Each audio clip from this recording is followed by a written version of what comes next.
लेकिन जैसा माननीय सदस्य ने प्रश्न पूछा है उसका डिटेल में उनको भेज दूंगा। Thank you. Shashi Tharoor ji. Madam, I thank the Honourable Minister for his response to the question of the Honourable Member, but he has mentioned nothing at all about languages. And the fact is that language is the vehicle of culture in our country, and there is a real concern that a number of traditional Indian languages are becoming extinct, madam. Particularly, if you look at the 2013 report of the National Advisory Council on Development Challenges specific to particularly vulnerable tribal groups, a number of tribal languages are becoming extinct. In my own state of Kerala, the Chola Nayakan tribe is itself in danger of extinction. Numbers have dropped from 300 to about 190 in the last year.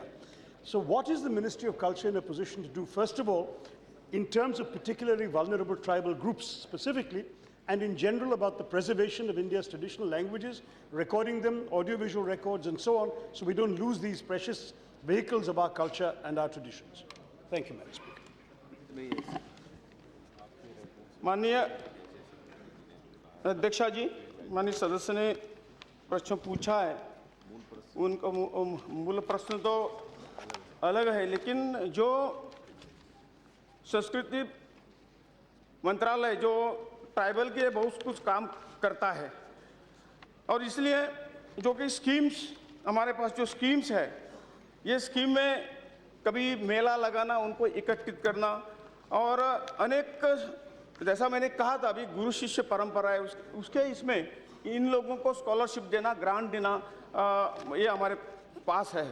और इसलिए मैं कहना चाहता हूँ कि ये कहीं संस्कृति मंत्रालय के निर्देशन और संगीत नाटक अकादमी में एक विशेष लोक कला और जनजाति विभाग कार्य कर रहा है, ताकि इस श्रेणी के अंतर्गत विभिन्न कला रूपों को परीक्षित किया जा सके। इसके प्रारंभ में अकादमी अनेक महत्वपूर्ण माध्यम से लोक और जनजाति कलाकारों को सहायता पहुंचाने में अग्रगण्य भूमिका निभा रही है। ऐसे अनेक हमारे जो संगठन है, ये संगठन हर तरह ट्राइबल के डेवलपमेंट के लिए बहुत कोशिश कर रहे हैं। इसका डिटेल मैं आपको दे दूँ। एक मिनट, माननीय मंत्री जी, प्लीज प्लीज, बहुत सारे सदस्य, एक बहुत अच्छी